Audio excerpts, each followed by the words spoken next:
menjelaskan mengenai sistem reproduksi unggas, baik pada unggas jantan maupun pada unggas betina, serta proses pembentukan telur. Di sini saya menggunakan kertas dan juga spidol sebagai alat ilustrasinya. Kita mulai dari saluran reproduksi unggas jantan.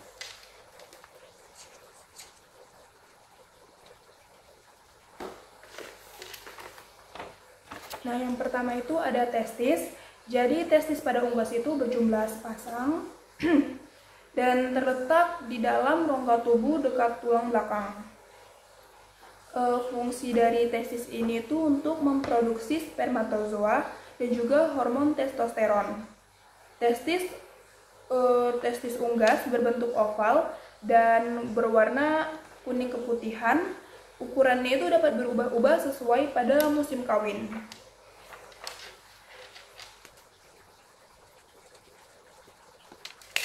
Selanjutnya ada epididymis. Dia terletak menempel pada bagian dorsal testis. Fungsinya itu sebagai tempat pematangan spermatozoa. Jadi pada unggas, epididymis itu tidak terlihat jelas seperti yang ada pada mamalia.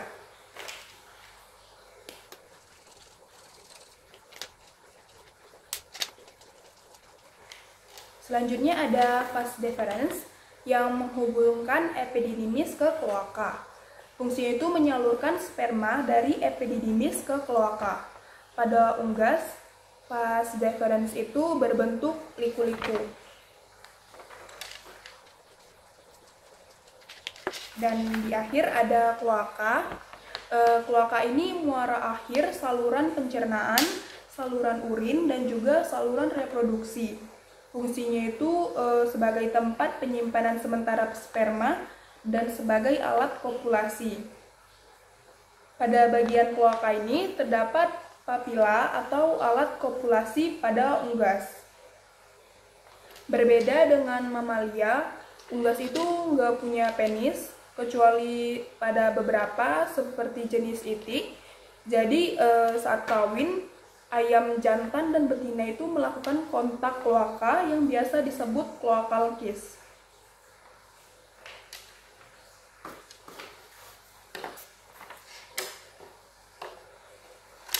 Selanjutnya kita akan lanjut kepada ternak betina. Jadi di saluran yang pertama akan saya gambar itu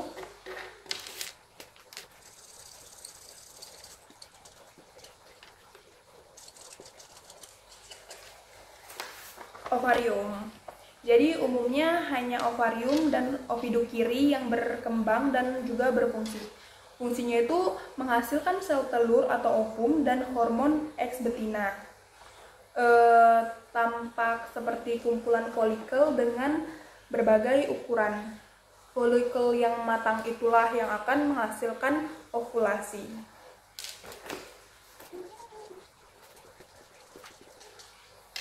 Nah, selanjutnya ada infundibulum, bagian pertama dari ovidak, berbentuk seperti corong.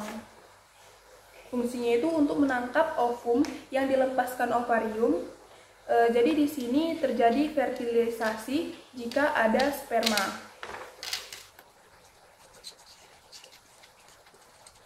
Nah, ini magnum, bagian terpanjang dari saluran reproduksi. Fungsinya itu menyekreksi albumen atau putih telur. Dindingnya itu tebal dengan banyak kelenjar.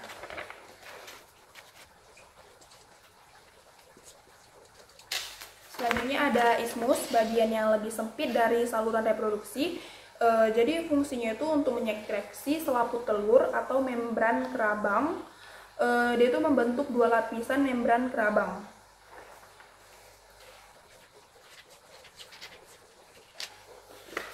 Selanjutnya ada uterus atau kelenjar kerabang. Kelenjar kerabang. Dia itu berbentuk seperti kantung. Fungsinya itu untuk membentuk kerabang telur dan menambahkan cairan ke albumen. Kerabang terbentuk dari kalsium karbonat.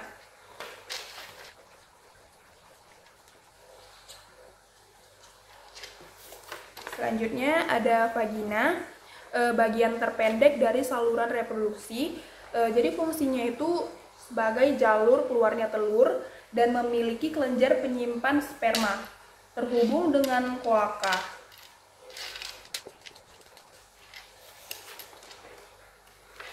Nah, ini dia kloakanya itu. Itu muara akhir dari saluran reproduksi, pencernaan, dan juga urinari seperti yang sudah saya jelaskan tadi. Fungsinya itu tempat keluarnya telur ke lingkungan luar.